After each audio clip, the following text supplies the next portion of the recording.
Welcome to rSlash Am I Wrong, where OP's husband goes on a honeymoon vacation with his mother.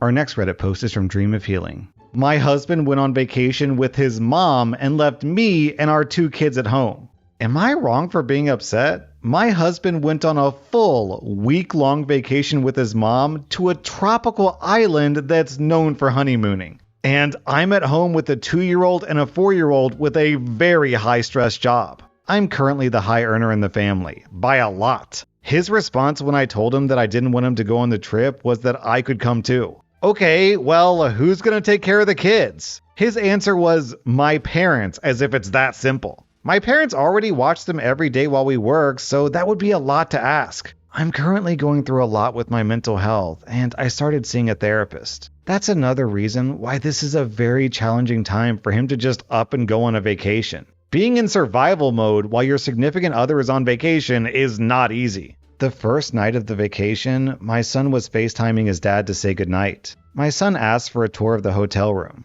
As he's... I should have seen this coming. As my husband is showing the room, I noticed there is one king bed. He said they were told they could get an upgrade with a better view, but it was a king bed instead of 2 doubles. I immediately was so bothered. It already feels like they're on a honeymoon, and now they're sharing a bed? I need advice to know if I'm crazy for being upset or if this is unhealthy behavior. Also, OP adds some clarifying context. I've seen his mom on Facebook multiple times during the vacation, so I know that he's not secretly there with another girl. Also, my husband and his mother split the cost of the trip 50-50. Alright guys, I love my mom. I'm close with her. I visit her, on Thanksgiving, Christmas, all the big major holidays. She comes over to see my daughter and my wife pretty frequently. So I have a good relationship with my mom.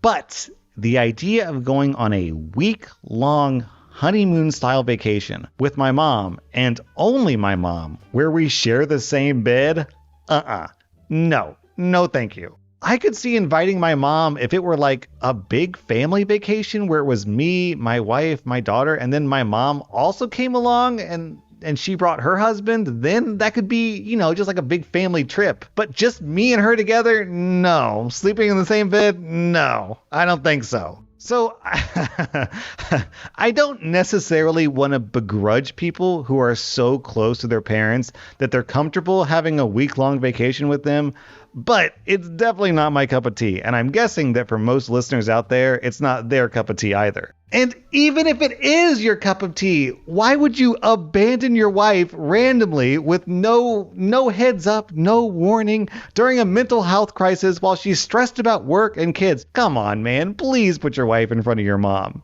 Am I wrong to not sleep at a house with a bunch of 23-year-old girls? I'm a 40-year-old male with a wife and a small child. I drive about 40 minutes each way to and from work from our house in a smaller town in the city in Wisconsin. A few weeks ago, we had a giant snowstorm that turned our roads and everything white. It was so bad that my clinic actually closed a few hours early. In the 6 years that I've been there, that was the first time that's actually happened. One of our receptionists is a 23-year-old finishing her last year of college. She was nice enough to invite me to crash at her place only 10 minutes away from where we work. She and her roommates were planning on getting smashed during a bad B-movie marathon since everything was closed. Now, I'm a chubby, balding, middle-aged man with a mediocre job and a personality that many would describe as an acquired taste. There was pretty much zero chance of anything unseemly happening. But I preferred to just avoid it altogether rather than risk even the appearance of something fishy going on.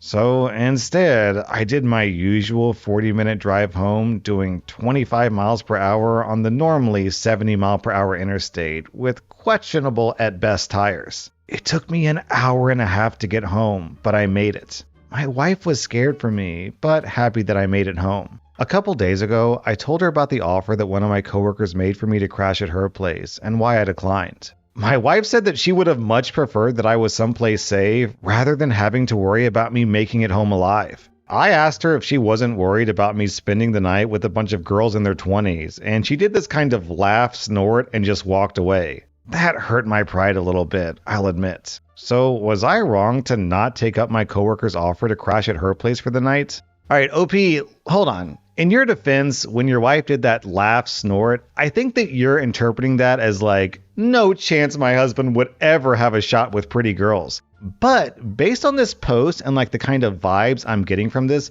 you seem like a really wholesome, caring, considerate person. So maybe your wife did that laugh snort because she knows deep down there's just no chance of you ever wanting to cheat on her. I mean, you literally had a scenario where you could have tried to cheat at least, and instead you're like, no, I think I'll risk my life for an hour and a half instead. I wouldn't feel bad about this, OP. I think what you did is reasonable, and based on what I'm reading in this story, you sound like a sweet guy.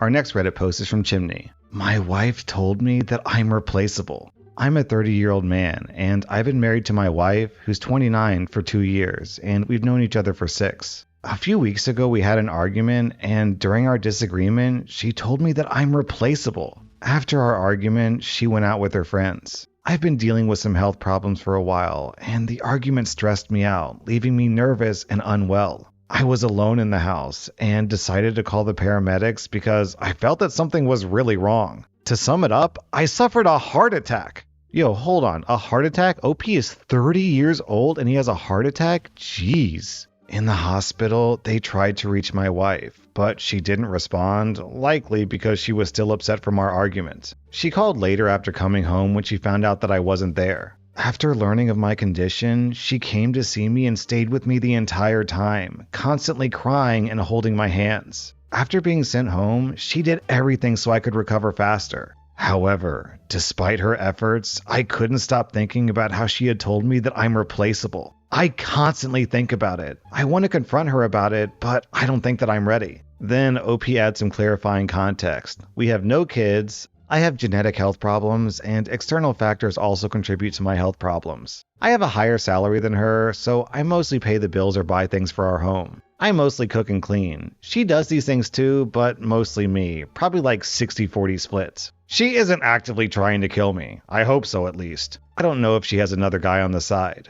Then OP posted an update. I've decided to separate for a month. We'll go to a counselor and speak maybe 1 to 2 times a week. If she cares about me, she'll accept it and do everything she can to improve our relationship and our marriage. If she starts playing around, going out on dates, or if I suspect her of cheating, I'll end it. There won't be any forgiveness or second chances. OP, my vote is that you replace her with someone who actually cares about you and treats you with respect. Then, down in the comments, we have this story from Pretty Pandemonium. My husband once said to me, wives are replaceable, mothers are not. My mom will always win. Within the year, our 9-year marriage collapsed. The context was finding out how deeply involved his mother was in our marriage arguments and decisions. We weren't arguing, but having a discussion about how it wasn't right to basically have a third person in the marriage, that it was supposed to be between the two of us. The way I found out was during a discussion about investments we'd made, I got up from the table that we were talking at and found his phone on the counter with Mom showing on the screen. He had called her and had her listen in on our discussion so that he could talk to her after we were done.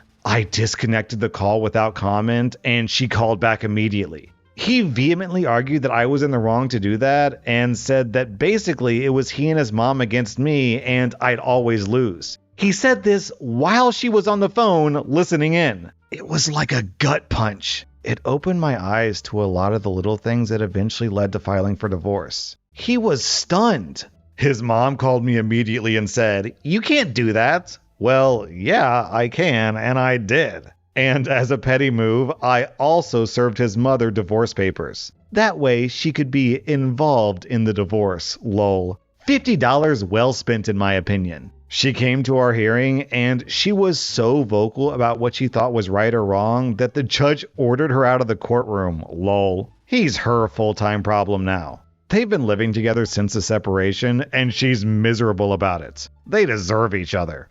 Am I wrong for being blindsided by a friend's birthday dinner costing me $1,100? So, a birthday dinner for a friend costs $540 per person.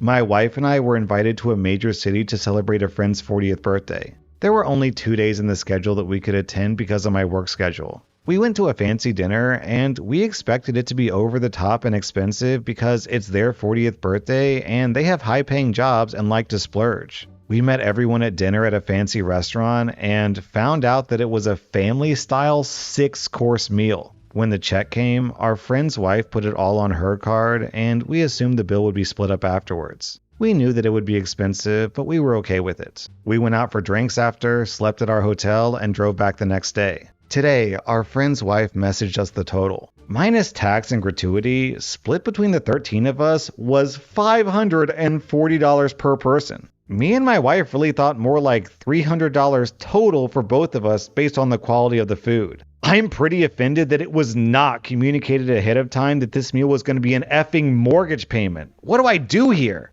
Yo, hold up. What is the math on this? 540 times 13 people is $7,000 for dinner. I have to wonder if this was really the price of each person, or if the wife is just trying to scam people out of money. Down in the comments, everyone is speculating that this is from really expensive wine, and OP clarifies that he did see some bottles of wine come out, but he and his wife had 2 cocktails each. Then OP posted an update. We ended up texting the host that we were very surprised by the total price and asked to see a copy of the receipt. To her credit, she sent it right away. It confirmed the minimum price for the table and that others in the group had ordered very expensive wine and drinks that brought the overall bill up and above the minimum. Me and my wife added up our total, which hilariously comes up to $666. So that's what we're sending them, approximately $430 less than what they initially requested. And then the top comment from Ascastia is 666, the mark of the feast.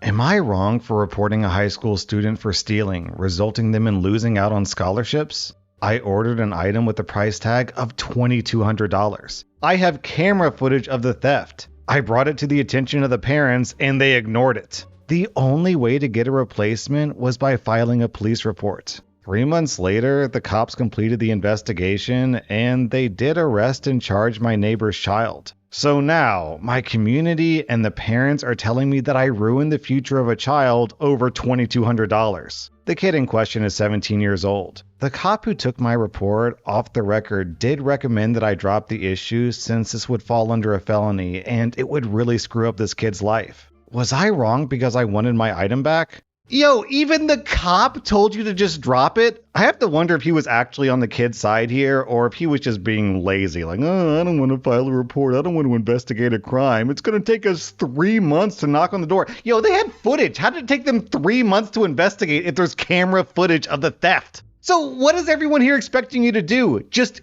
give this kid $2,200 and just accept it, I guess. Let's be super clear, OP. You didn't ruin this kid's life over $2,200. He ruined his life over $2,200. Maybe he shouldn't be a dirty thief. Also, F those parents. They could have easily solved this situation by giving back the item or paying you the money, but they didn't, so screw them. That was r/Amiwrong, and if you like this content, check out my podcast where I publish the exact same episodes. Also, hit that subscribe button because I put out new Reddit videos every single day.